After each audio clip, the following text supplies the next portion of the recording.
Bonjour à tous, bienvenue dans cette vidéo. Aujourd'hui, j'ai envie de vous expliquer comment parler à vos enfants des violences sexuelles. C'est la seule chose qu'on a aujourd'hui, vraiment, c'est la prévention. C'est ça qui va leur permettre d'avoir des outils pour se protéger et pour agir s'ils se retrouvent dans une situation délicate. L'enfant, il n'a pas intégré déjà l'interdit de l'inceste quand il a un certain âge, le tabou, en plus c'est un tabou, et la sexualité. Les enfants, jusqu'à un certain âge, ils n'ont absolument pas conscience de la sexualité. Le sexe, les seins, ils n'ont pas conscience effectivement du caractère sexuel que ça a, puisqu'ils sont jeunes, ce sont encore des enfants. Donc du coup, il est important, il est essentiel de les prévenir, parce que sinon, ils ne savent pas, ils ne peuvent pas comprendre que c'est dangereux. Et vous les prévenez, vous utilisez vos mots, les mots que vous avez l'habitude d'utiliser. Il ne s'agit pas de mettre des mots tout de suite, pédophile, inceste, pas nécessairement. Les mots que vous utilisez au quotidien.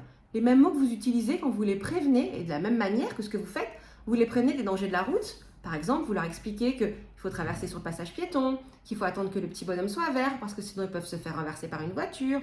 De la même manière que vous leur expliquez les dangers dans la cuisine, qu'il ne faut pas toucher aux casseroles, qu'il ne faut pas toucher au four, que ça peut être chaud, etc. C'est de la même façon qu'il faut faire avec les violences sexuelles. D'utiliser vos mots et de faire, comme vous faites pour les autres dangers. Là, il s'agit de les prévenir aussi qu'il peut y avoir des dangers avec d'autres personnes, des dangers du coup sur leur corps qui peuvent entraîner des conséquences assez graves.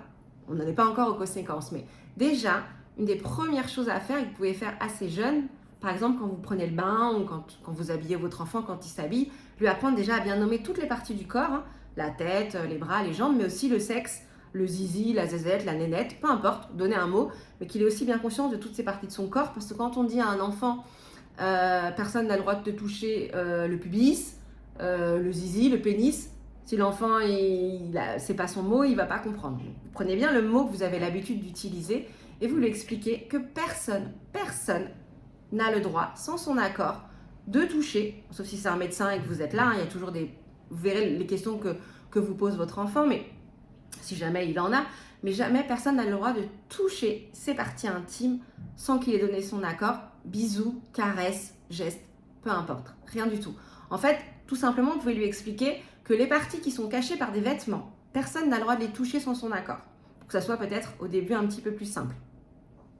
Lui apprendre qu'il a le droit de dire non aussi. Ça aussi, ça peut venir avec l'âge, mais il a le droit de dire non, que personne ne peut le forcer, qu'un pédophile, un monsieur qui est méchant, une dame, il y a aussi des femmes, mais plus souvent des hommes, peut être quelqu'un qui va être très gentil, qui va vouloir donner du bonbon, qui va vouloir le mettre en confiance pour qu'après, il puisse abuser de lui et le toucher. Vous pouvez expliquer ça à votre enfant aussi. C'est pas parce que quelqu'un a l'air gentil et qu'après il vous propose quelque chose que forcément il faut dire oui. Qu'il y a, en fait, il n'y a aucune raison de dire oui. Que c'est toujours non.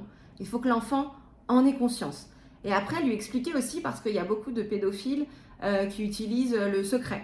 Je te dis un secret, il ne faut pas que tu le dises à tes parents. Donc là, c'est important aussi de dire à votre enfant qu'il y a, dans la vie, il y a des bons secrets et il y a des mauvais secrets. Le bon secret, c'est des secrets qui rendent heureux, qui nous font plaisir. Par exemple, vous mettez dans la confidence, vous allez organiser un anniversaire surprise pour son frère ou sa sœur. Ça, c'est un bon secret.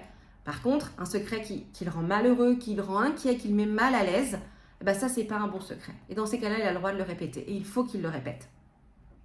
Donc ça, c'est important de redire petit à petit avec l'âge, de le redire souvent, quand vous savez qu'il part en colo, qu'il va chez des amis, qu'il va même dans votre famille, de répéter à l'enfant, voilà, rappelle-moi, où est-ce que c'est ça, est-ce qu'on a le droit de toucher, oui, non, de lui poser des questions, de voir un peu ce qu'il vous dit aussi, parce qu'il peut avoir des questions. Et puis après, ça évolue avec l'âge. Un truc super important, il m'est arrivé de voir des jeunes filles qui, même à 14-15 ans, ne savaient pas qu'elles avaient le droit de dire non. Donc elles sont dans une relation de couple, il y a un chéri, un amoureux, qui leur propose une pratique sexuelle pour laquelle elles sont absolument pas ok, mais elles disent oui, et du coup ça devient un viol, parce qu'elles savent pas qu'elles ont le droit de dire non. Donc ça aussi, quand ça évolue, on a le droit de dire non. Toute notre vie, on a le droit de dire non. Ça, c'est important. Et après, ça évolue aussi au fur et à mesure de l'âge et que l'enfant grandit, prendre la maturité, le prévenir aussi. Attention, les réseaux sociaux. C'est aussi un super terrain pour les prédateurs sexuels qui avant, ils allaient à la sortie des écoles. Maintenant, ils ont leur terrain de chasse. Ils sont sur les réseaux, sur Internet, sur certains, TikTok, même Instagram, partout. Ils sont là et ils ont, entre guillemets, qu'à piocher. Donc là aussi, il faut les prévenir des dangers. Petit à petit, vous adaptez en fonction de leur âge. C'est important aussi pour eux de leur dire que si jamais ça leur arrive, même si jamais quelqu'un les a touchés, etc., qu'ils peuvent aller en parler, de leur donner 2 personnes de confiance. Souvent, on dit une personne qui est dans la famille, donc qui peut être vous, et une personne qui est hors de la famille. Parce que si ça arrive dans la famille, ça va être peut-être plus difficile pour l'enfant d'aller dire à sa mère que son père, donc son grand-père, mais son père à elle, a eu des gestes sur lui, que d'aller dire peut-être à quelqu'un de l'extérieur. Dire qu'il peut en parler à vous ou quelqu'un en qui il a confiance, quelqu'un de l'extérieur, un maître, une maîtresse, une infirmière, le médecin, quelqu'un, un adulte en qui il a confiance. Voilà ce que je voulais vous partager. L'essentiel vraiment, c'est de mettre des mots et d'en parler, puisqu'un enfant qui est prévenu, c'est un enfant qui est outillé. Moi, je vois la différence dans mes accompagnements, dans mes thérapies, sur des personnes qui ne savaient pas, donc qui du coup se sont laissées embrigader, bah forcément, hein, malheureusement quand il y a des incestes, souvent qui durent très longtemps parce qu'ils ne savaient pas. Et des jeunes filles, là j'ai une jeune fille qui, elle, était au courant tout de suite. Donc tout de suite, elle a agi, et on voit la différence. Elle a agi, elle a pu dire non, et tout de suite, elle a compris que du coup, elle n'avait absolument pas à se sentir coupable, parce qu'on lui avait expliqué tout le temps. Donc ça, c'est vraiment le meilleur cadeau que vous pouvez faire à vos enfants, c'est de mettre des mots, de leur en parler, de ne pas hésiter à leur poser des questions. Attention, il ne s'agit pas de parler de sexualité. On n'est pas en train de parler vous n'êtes pas en train de parler de sexualité avec votre enfant, de lui expliquer les positions, comment prendre du plaisir. Non, on est vraiment sur je me protège des dangers. Et ça, c'est un danger. Donc j'explique à mon enfant comment se protéger. Si vraiment c'est difficile pour vous, n'hésitez pas en ligne. Il y a des livres, il y a beaucoup de livres aujourd'hui qui expliquent.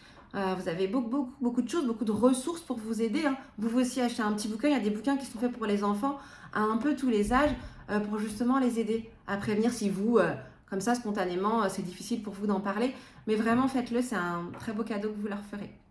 Voilà, je vous remercie beaucoup et puis je vous dis à bientôt pour une belle vidéo. Belle journée. Prenez soin de vous. Au revoir.